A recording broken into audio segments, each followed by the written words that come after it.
quel est le principe de RevitLT et quel est le principe en général, on va dire, de Revit et souvent de tous les logiciels de maquette numérique ou BIM? En fait, ce qui compte, c'est l'information. Et donc, cette information, elle est contenue dans une base de données. Et donc, en fait, tous les livrables, que ce soit des vues en plan, des coupes, des vues 3D, des vues 3D rendues, tout est issu de la base de données. Et donc, naturellement, tous les livrables sont tout le temps à jour par nature, puisque quand cette base de données évolue, elle fait évoluer tous les livrables avec elle.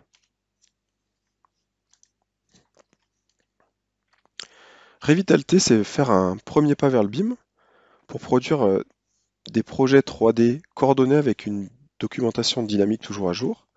L'avantage, c'est que vous allez avoir un environnement géolocalisé, vous allez pouvoir créer des vues 2D et 3D instantanément, et c'est une transition facile vers le BIM, puisque l'interface de RevitLT a été allégée de tout, on va dire, les outils propres à la structure, à la CVC, plomberie, électricité, mais aussi au travail à plusieurs en même temps sur le même fichier.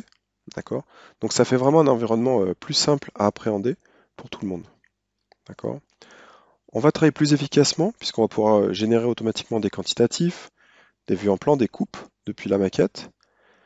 On va avoir une gestion des révisions et une mise à jour automatique à travers toutes les vues des documents.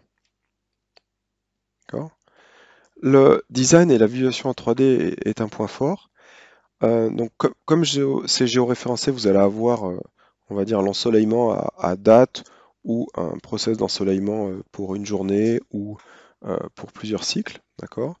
Vous allez pouvoir créer des vues action éclatées. Vous allez pouvoir créer des détails 3D facilement et créer des animations. D'accord? Toute la documentation, elle se met à jour automatiquement par principe, d'accord, de cette base de données. Et les, du coup, les dessins sont par nature coordonnés entre eux, ce qui annule de ce point de vue les erreurs. D'accord. Ce qui est bien aussi, c'est que cette base de données permet d'avoir des quantitatifs globaux de tout. Donc par exemple des murs, donc forcément le béton, mais aussi le placo, l'isolant, des éléments comme ça. Mais aussi un tableau, par exemple, des portes, des fenêtres, avec les tapés, les éléments propres à chaque élément. Mais pas que, on retrouve l'ensemble disponible sous forme de nomenclature. Donc avec RevitLT, vous avez tout l'éditeur de famille de Revit. Donc naturellement, vous pourrez éditer tout ce qui est plutôt architecture. Vous ne pourrez pas éditer des formes d'armature ou des gaines de plomberie. D'accord. Mais par contre, vous aurez tout l'éditeur pour la partie architecture. Donc si par exemple une porte ne vous va pas, il y a pas mal de portes qui sont livrées en standard, comme on peut le voir à l'écran.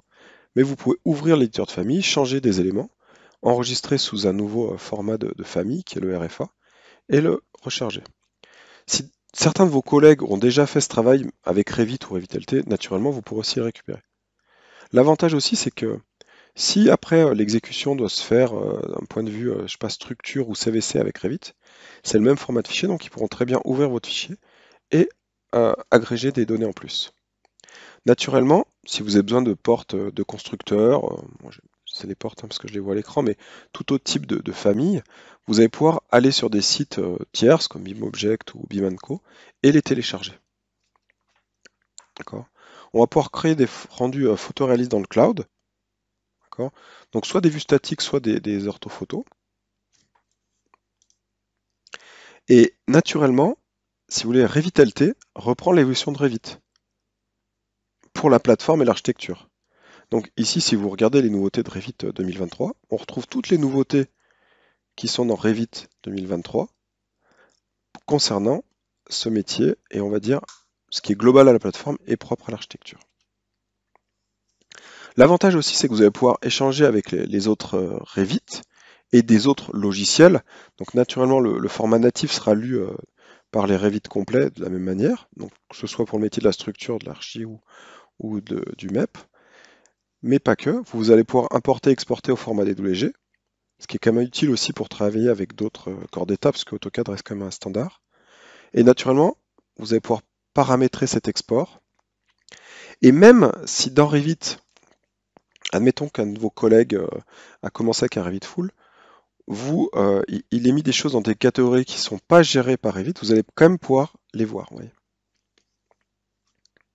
Enfin, vous allez pouvoir importer et exporter en IFC, IFC 2X, 2X2, 2X3, IFC 4.